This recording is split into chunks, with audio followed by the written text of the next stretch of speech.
Souvenons-nous qu'Abraham avait voulu aider le Seigneur à réaliser ses intentions. Il avait reconnu combien ce dessein de Dieu était impossible sur une base naturelle. Ensuite, sa foi avait faibli, et nous connaissons l'histoire douloureuse d'Ishmaël. Abraham, voulant aider Dieu et essayant de réaliser les buts divins selon les lignes naturelles, Ishmaël paraît. Qu'est-il? Le fruit de la nature. Puis Isaac paraît, le fruit de Dieu. Tous les deux se trouvent dans la même maison. Deux choses en résultent. Mais nous laisserons l'une d'elles pour le moment et nous suivrons l'autre. L'heure et le jour arrivent où l'Éternel adresse à Abraham cette parole. Renvoie cette servante et son fils. Car le fils de cette servante ne doit pas hériter avec le fils de la femme libre. Genèse 21, 10. Avons-nous saisi cela? Ce qui est né de la chair ne peut pas hériter avec ce qui est né de l'esprit. Ce qui est né de l'esprit a un héritage divin dans lequel ne peut pas entrer la chair. Ce qui est de Dieu est entièrement autre et ne peut partager sa substance avec ce qui est de la chair. Il faut que l'un disparaisse. Si l'on ne fait pas ce que Dieu a ordonné, qu'est-ce qui en résultera? C'est Ishmaël qui chassera Isaac, car il est dit qu'Ishmaël se rit d'Isaac, qu'il se moqua d'Isaac, et chercha à rendre misérable la vie d'Isaac. Tout cela avec le but de chasser Isaac pour avoir la place d'Isaac. C'est toujours ce que fait la chair. Elle est opposée à l'esprit. Donnons une place aux fruits de la nature, et il chassera bientôt ce qui est de Dieu. Ces deux ne sauraient habiter ensemble, ces deux ne peuvent être co-héritiers. Il est tout à fait vrai que cette vie naturelle se rit toujours de ce qui est spirituel, parce que ce qui est spirituel est si entièrement autre. Je pense qu'il vaut mieux que nous suivions ce conflit jusqu'au bout. Passons au Seigneur Jésus. Il y avait des choses nombreuses que le Seigneur Jésus ne pouvait pas faire. Je veux dire, en raison de sa relation avec Dieu et de sa dépendance de Dieu. Il ne pouvait pas. Il le dit lui-même. Le Fils ne peut rien faire de lui-même. Jean 5, 19. Les paroles que je vous dis, ce n'est pas de moi-même que je les prononce. Jean 14, 10. Le Seigneur devait recevoir toutes choses du Père. Tout ce que le Père fait, le Fils aussi le fait pareillement. Jean 5, 19. Mais il ne faisait rien d'autre que cela. Il devait donc s'attendre au Père avant de pouvoir dire une parole. Il devait s'attendre au Père avant de pouvoir se rendre dans un certain lieu. Vous montez à cette fête pour moi, je ne monte pas à ces fêtes. Jean 7, 8. Il a conscience à ce moment-là d'être retenu. Il n'a pas encore le témoignage qui le libère et le pousse à monter à cette fête. Et cependant, il est dit ensuite, lorsque ses frères furent montés à la fête, il y monta lui aussi, non pas publiquement, mais comme en secret. Jean 7, 10. Était-ce là un subterfuge, une ruse, un moyen de se débarrasser de personnes dont il ne désirait pas la compagnie, avec lesquelles il ne voulait pas monter, préférant être seul? Nous ne pouvons pas dire cela. Il nous faut trouver une explication plus sainte que celle-là. L'explication, c'est que le Père ne lui avait pas encore donné la certitude de sa volonté, et il devait en conclure que ce n'était pas la volonté du Père qu'il monte à Jérusalem, du moins pour le moment. Mais lorsque ses frères furent partis, la volonté du Père se révéla clairement en lui. Il fut libéré dans son esprit. L'esprit du Fils reçut le témoignage que tout était bien. Il vit clairement qu'il devait monter à Jérusalem, et il partit.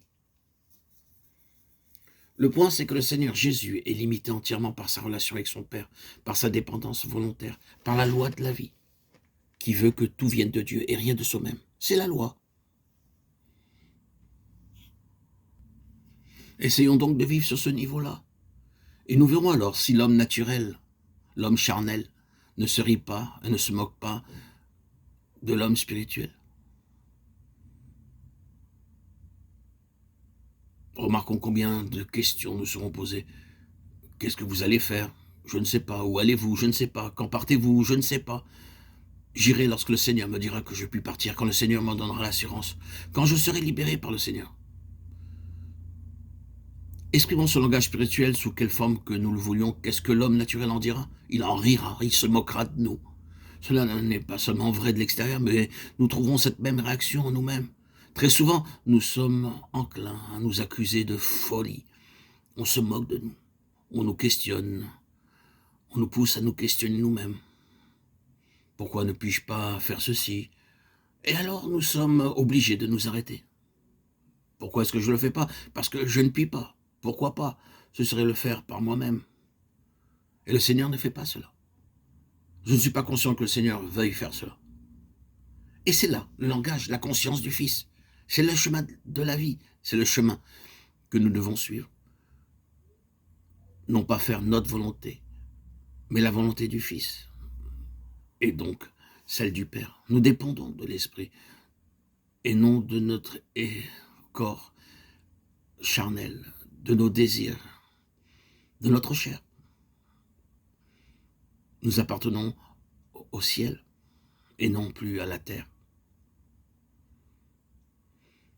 Nous n'appartenons plus à la vie naturelle, mais à la vie spirituelle. Et nous ne devons pas laisser la vie naturelle prendre le dessus sur notre vie spirituelle. Suivre et marcher selon ce qui est de Dieu.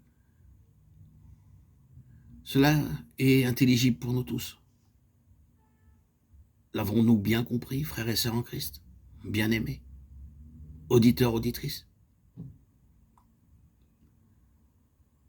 Sommes-nous sur le vrai chemin, le chemin de la vie?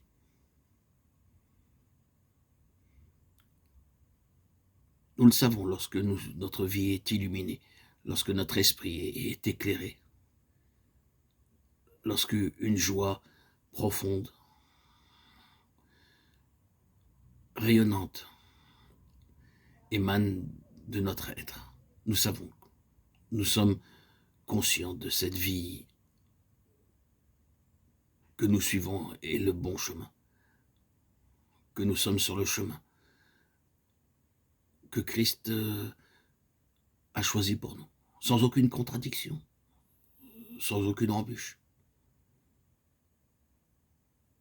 Nous sommes au clair dans notre esprit. C'est si limpide, si fluide, si transparent. Et les gens le voient. Notre entourage le voit. Nous marchons par l'esprit. Nous marchons en Christ. Ce n'est plus moi qui vis. C'est Christ qui vit en moi. Ainsi l'a annoncé Paul. Ainsi peuvent l'annoncer tous les enfants de Dieu.